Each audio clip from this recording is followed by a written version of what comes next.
is your problem? You want to know what my problem is? You want to know what my problem is? I love the mouse from Sing Too Much. What are you talking about? Don't you see, Lois? He is a king. Peter, you're scaring me. Good! Embrace Mike Mouse. Dance with me, Lois. Dance the dance of Mike Mouse.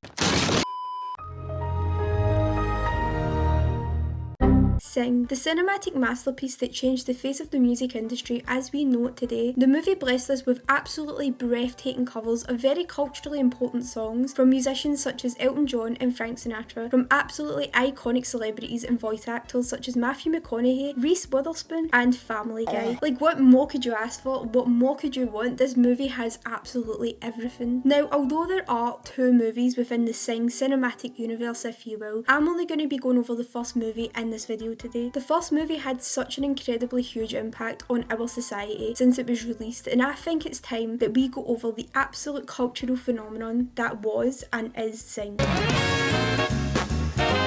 Sing was the 7th movie released by the animation studio Illumination, who are the gods and the icons responsible for giving us such classics as The Minions and The Minions 2: The Rise of Gru. They're also the people who are responsible for giving us yet another movie with Chris Pratt, so they are skating on pretty thin ice, if I'm being honest, right? It's me, Mario. However, I think because of just how iconic this movie is and the fact that they have given us Seth MacFarlane singing My Way, I think we can forgive them. Now, this movie has an extremely star-studded cast like most Illumination movies do, and the cast includes Matthew McConaughey, Reese Witherspoon, Seth MacFarlane, who is, by the way, if you didn't know, the creator and like all the voices in Family Guy. Like, we are so lucky that there is a Family Guy. Scarlett Johansson, John C. Reilly and Tori Kelly. However, there are cameos in like small roles within the movie from very famous celebrities and stuff such as Nick Kroll, Rhea Perlman, who, fun fact if you didn't know, is actually the wife of my favourite bald king in the entire world, Danny DeVito, and Jennifer Saunders, who is the fairy godmother in Shrek 2, so you know, very iconic people in this cast. The movie was released on the 21st of December 2016, however in the UK we didn't actually get it until January 2017, which I think is absolutely bang out of order, like what the hell. Anyway, let's just get into the actual movie so we can discuss how absolutely iconic and breathtaking it truly is.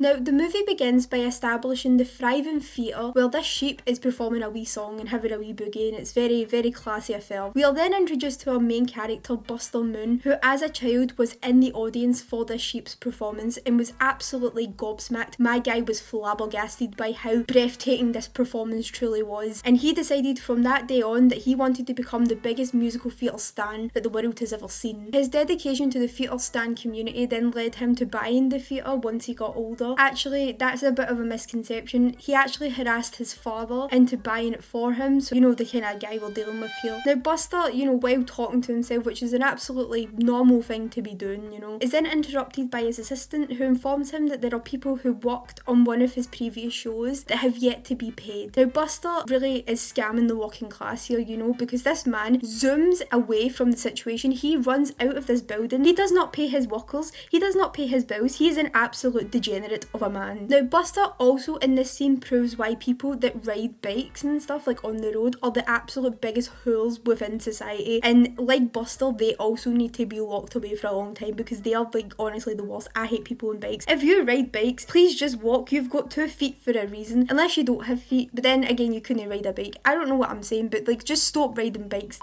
However, as Buster Moon is cycling past this alleyway, we are then introduced to Johnny. He's singing in this alleyway, like he's just hanging about in this alley and he's singing. He's been a bit of a suspicious man, I can't lie. It is then revealed that Johnny is in fact working with criminals. He is also a degenerate like Buster is, but in a different way, because Buster is just a bad man, whereas Johnny is a criminal man. I don't know why the characters in this movie are either criminals, pick-me's, or family guys. Like, why can't we just have nice, normal performers? Like, what the hell is going on in this movie? Anyway, the robbers that Johnny is with get into a getaway car and zoom away, and Johnny then gets big trouble by one of the robbers who is revealed to be Johnny's father. Now, the reason why Johnny's father is giving him into big trouble is because instead of keeping lookout, which is what his job was, Johnny decided to spit some balls in this alleyway, and he didn't like let them know that they were basically about to be caught, so he's getting big trouble because he is a letdown. However, as this is happening, we are then introduced to another character, Rosita, who is a mother of like 34 people people, like, Jesus Christ.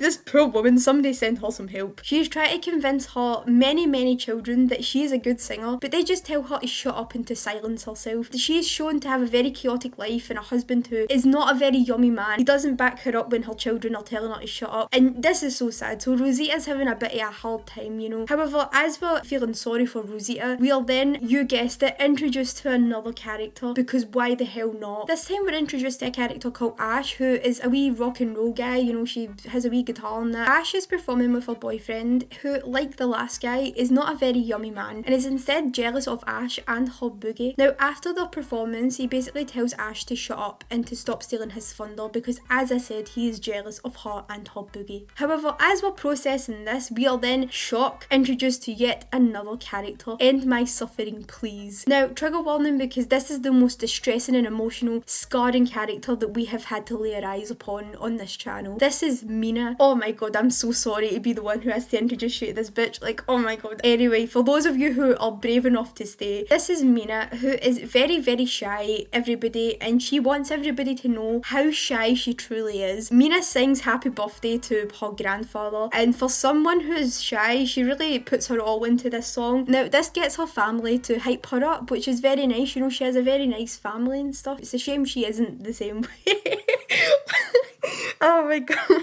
I don't know why I'm so mean to this character. She just pisses me off so much. Like, oh my god. We are finally introduced to the best character in this whole movie. A character who makes us both laugh and cry. We are introduced to Mike Mouse, who is performing some jazz while wearing a very dapper little suit. I must say, he's such an icon. Give this man every single penny that you have, because what an absolute king he truly is. Now, he's basically given a penny as a tip by this character here, and he does not take too kindly to this. No, because he flips out on this man and demands more money from him because his performance is so breathtaking. He then just straight up robs this guy and then steals his money and shames him in front of everyone for being poor, but also for having asthma. Now, we are then brought back to Buster Moon, who arrives at this restaurant. He's meeting with his homie Eddie and tells him that he's gonna get money by setting up a singing competition. Now, Eddie tells him that this is a dumbass idea and that Buster should just stop his nonsense and just get a normal job like a normal man. Just let this dream go. My god. However, Buster is such a musical theatre stan that he just can't give up that easily, and he tells him to shut up and that he's doing it anyway. Now, Buster then, after acting like a complete degenerate yet again, is kicked out of this restaurant, and he returns to his theatre and decides that the prize for this competition will be $1,000 and tells his assistant to print the flyers with that information on it. However, his assistant commits a wee oopsie. You know, we've all done it, we've all been there, we've all committed little oopsies in our place of work. However, she accidentally adds some extra zeros onto this prize, and it is now presented as $100,000 on the flyers. Now, the flyers then fall out of the window before Buster has a chance to see them and to see the oopsie that has been committed and that has been put on these flyers. So he has absolutely no idea of the crazy situation that he's just got himself into. Now, the flyers make their way around town and get given to all of the characters that we were introduced to before by the wind. Buster's assistant comes to tell him that basically there's a lot of animals that are like ready to audition, and when Buster looks out the window and sees there's a huge queue that wraps all the way around the town because people want this cash money. Now, the animals all begin to audition, and some are very epic and get through while others are told to piss off. Ash, Johnny, Mike and Rosita, who is now partnered up with Gunther, who is this guy here, all get through while everyone else is cut. However, when the acts all want to see the prize money, Buster is met with a bombshell that the flyers promised $100,000 and not $1,000. So Buster yet again runs away and doesn't tell the animals that it was actually only $1,000. Buster tries to convince Eddie to loan him the money for the prize of the competition. However, Eddie tells him to shut up and that he should just give up in the theatre and sell it, and that this competition is a bad idea. However, Buster yet again knows Eddie's advice and tells the contestants that the rehearsals will begin the next day. However, he doesn't tell them about the money because he is a big liar. He tells fibs. He is a bad man, and as I have said, a degenerate. We are then brought to Mina, who is shaking and crying that she ruined her audition because she's just so shy, everybody. Her granddad then calls her out for being a pick-me and tells her to just go back and demand the second chance. Like, what an absolute iconic character. Like, this, I wish he was the main character. Why could we not get the granddad to be in sing? Like, why did it have to be Mina? Like, this is so annoying. We then see Ash and her non-yummy man who doesn't want her to be in the show because he's not in it. Like, he got cut and Ash didn't, and Ash is quite conflicted because she doesn't know whether or not to pick her hoe or to pick her career. We are then brought to Mike, who follows this lady mouse into a club. However, he's then rejected from entering entering because the bouncer is not a fan of Family Man because he has absolutely no taste whatsoever. However, this is when we're introduced to the Mafia Bears, who are very important characters and they will come back up later, right? But this is where they're introduced. We are then brought to Johnny, who is with his criminal father and his father's homies as they discuss their new plan. His dad tells him that this time he wants him to be the getaway driver, and Johnny is shook by this but agrees to do it. It's also important to note that they're unsure when this plan is going to happen, but they know that it will be soon. The next day, the contestants begin to rehearse and Buster gives them all their songs and costumes. However, the lights go off and we are shown yet again why Buster is such a degenerate as he heads out and steals electricity from another building. Like, what the actual hell is wrong with this man? However, as he is stealing the energy from somebody else's building, because you know he's a degenerate, he then bumps into Mina, who was on her way to try and get another audition from him. So she helps him and manages to get the power on and whatever, and he thanks her for helping him, and you know, he thinks that's going to be it. However, when Mina basically continues to talk to him, he then offers Mina the chance to be the stage hand. So she's still part of the show, she's just not in it the way she wants to be in it. We are then shown that Mike is convinced that he is going to win. He gets a loan from a bank and says that he'll be able to pay it back when he wins his competition, and he begins to splash his money and splash his cash because he thinks he's going to get it anyway. So he goes back to the club that he was rejected from the last time, and because he's all classy and elegant now, they let him in because he's got lots of money and stuff, and he heads in. We're then brought to Johnny, who is basically practicing for the driving for the getaway. He's basically practicing how to be a criminal. Now we are then brought back to Buster, who throughout this whole movie has been avoiding this person called Judith from the bank, right? Now this whole actually shows up at the theatre and is like, Buster, what the hell, my guy? I've been trying to contact you, where have you been? And so he is shook to his core. However, they finally have this meeting because, you know, he can't run away this time, and she basically tells him that if his accounts aren't sorted by the end of the month, then the theatre will have to shut down. Now Buster is shaking and crying and goes to visit Eddie, and it is revealed that the sheep from the beginning of the movie is actually Eddie's gran and is very, very, very rich. So, you know, Buster, like the little degenerate he is, his wee eyes light up and he decides that he's going to go and try and rob this old woman. I'm kidding on, but you know, I'm sure that crossed his mind. Now we are then brought back to the rehearsals the next day, where there is an accident with the lights caused by Buster, and one of the contestants is sent to the hospital. However, when Buster thought it couldn't get any worse, one of the other acts within the competition breaks up and leaves the competition. However, this doesn't stop the show, you know, the show must go on, and we are then shown the other animals practicing and boogieing it up and stuff. However, Johnny then gets a call from his dad and has to leave, and Buster gives him some salty comments about his commitment to the competition. After rehearsals, all the animals go home, and Ash returns home and catches her boyfriend performing a song with another hoe. Now she is flabbergasted by this, she is gobsmacked, my guy is shook to her core, and she kicks him out. We are then shown Mike, who after practice decides to gamble with the mobster Bears from earlier in the movie and wins like the icon he is. However, the Bears actually expose Mike for cheating and begin to chase him because basically Mike has like stolen all their money, like, and he done it by cheating, which is quite iconic, I can't lie. This scene officially establishes the beef between the mobster Bears and Mike Mouse. Now Mike manages to get away from the Bears, but they are still very, very salty and they are on the hunt for him. Now we then cut to Eddie, who's on his way to visit his gran, and Buster, like the money hungry degenerate that he is, shows up and tries to get this old woman to give her money to Buster. However, after annoying her for a while, Buster gets her to agree to visit the theatre and watch the show, and after that she'll decide if she wants to invest her money in it or not, which I think is fair. It's more than what he deserves, to be honest, right? But like, anyway. And Buster goes back to the contestants to let them know that this is basically going to happen, like that the Eddie's gran is going to visit, and she's some big celebrity, so they're all shook to their cores. However, as this is happening, Johnny's dad calls him and tells him that he has to leave now in order to fulfill his end of the plan, and so he leaves rehearsals and drives to get his dad and his dad's homies to take them to do their criminal activities. Now they arrive at this place and Johnny's dad tells him that they'll be 37 minutes, which is quite oddly specific, but anyway. However, after his dad leaves, Johnny decides to do the exact opposite of what was asked of him and what he agreed to do, and goes back to rehearsals, leaving his dad and his homies without a getaway ride. After leaving the theatre to go get his dad, is revealed to be stuck in traffic and doesn't make it back on time, and his dad and his dad's homies get caught and arrested by the police. So Johnny is like shook by this, right, because it's obviously his fault because he promised he would be the getaway driver and he just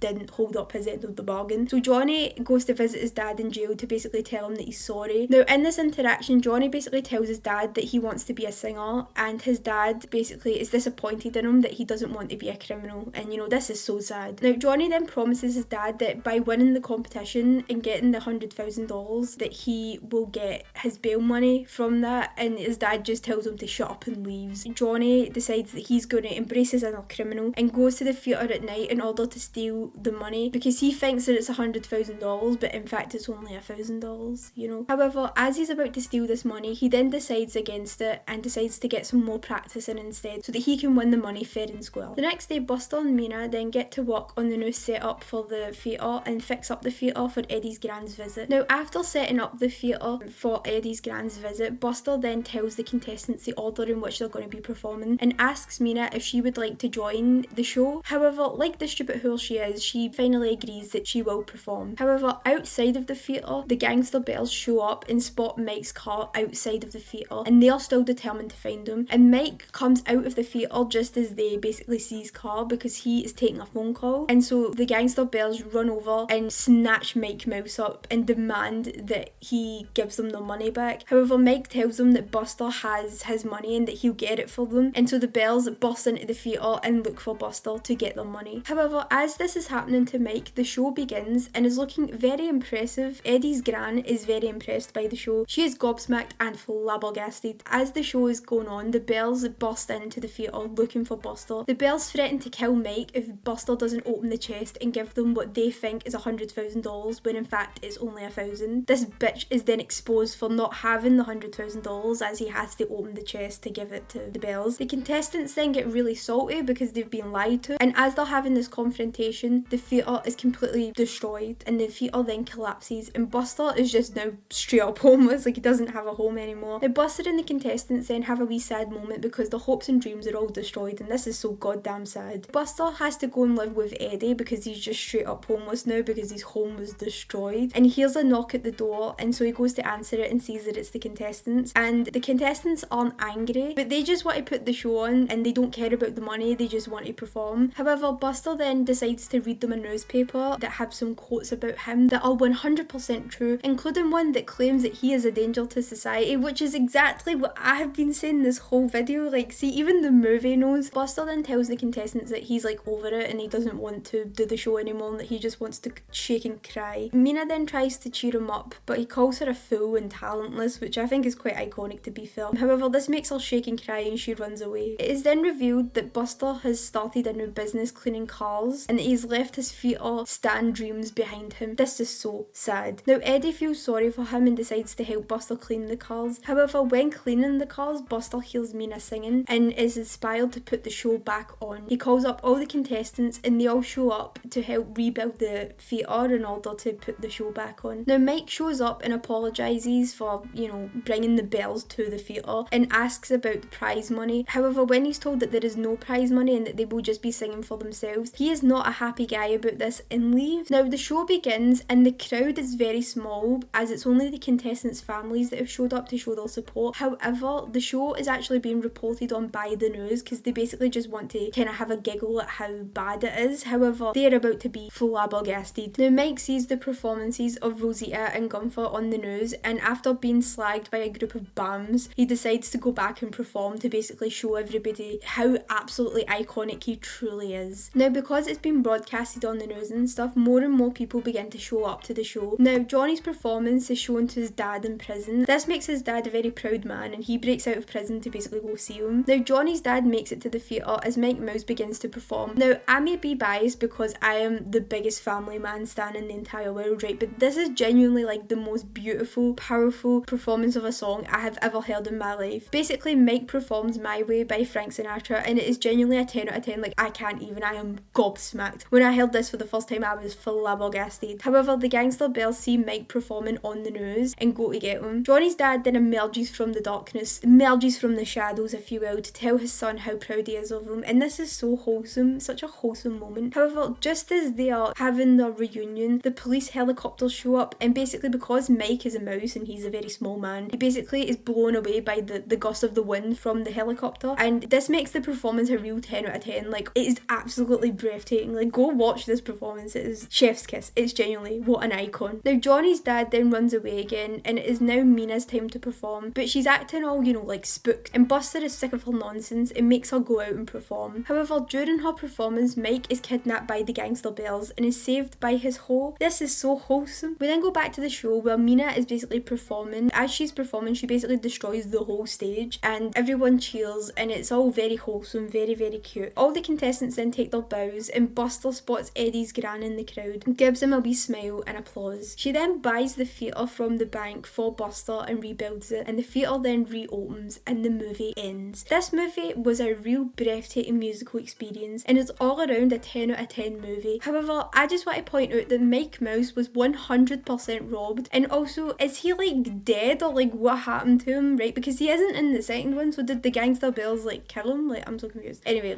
let's just move on. This movie was incredibly successful and gained a huge profit for Illumination. It had a budget of $75 million to create and gained a total of $634.1 million at the box office worldwide. Now, the movie got quite mixed reviews, with most people coming to the conclusion that the movie was alright, but it was nothing special, which I think is absolutely disgraceful. Like, Seth MacFarlane didn't put his all into his portrayal of Mike Mouse just for you slags to say that the movie was at the very best alright. So uncultured, I can't. I'm not controlling myself right now. Like most of the movies that I talk about on this channel, right, Sing was nominated for lots of awards, but it only actually won one award, which I think is so rude. I think it's so rude that all of these cinematic masterpieces just get so robbed by the Academy. Like, what the hell is going on? But fun fact, it was actually nominated for a Golden Globe for Best Original Song because Stevie Wonder wrote a song for it. I just thought it was a bit random, but anyway, oh my god. Now, this movie actually got a sequel in 2021 because it was so iconic that we had to make another one to continue the story of Mad Buster and his degeneracy. Now, this movie hasn't just had an impact on the music industry, but also on internet culture as well. Now, Seth MacFarlane's cover of the very iconic song My Way by Frank Sinatra has gone completely viral on TikTok, with people just using it for their wee videos and stuff like that. However, a lot of these videos are from very well-cultured people who have been using this sound to show their appreciation for how breathtaking and pleasing to the ears this cover truly is. However, I think the biggest cultural phenomenon to come out of this movie was the hatred that Mina the elephant got from TikTok. This character was very annoying, right? I will give you that. But the sheer amount of hate that this character got was actually insane. Like, it was everywhere, like when Sing 2 came out. So for context, as mentioned earlier in the video, the success of Sing resulted in the movie getting a sequel, and this caused people to watch it and then go back and watch the first one as well. And they basically came to the conclusion that Mina is the worst character in the whole Sing cinematic universe. Now, this hatred that people felt in their hearts for this character resulted in this whole phenomenon on TikTok of people making hate videos, hate accounts, and wishing pain upon this character, which after watching the movie, I don't really blame them for. Like, she is very, very annoying, like, Jesus Christ. Now, there have also been other smaller cultural impacts that this movie has had, such as other covers from the movie going viral, such as Johnny's cover of I'm Still Standing, and also the mystery of where the hell Mike Mouse was in Sing 2 was a bit of a cultural phenomenon within itself. However, I think the biggest cultural impact that this movie had was on the music industry itself. In conclusion, this movie is an absolute masterpiece. The characters, the voice acting, the plot, the degeneracy and the crime truly has blessed us all as a society, which is why Sing is an absolute godsend of a movie.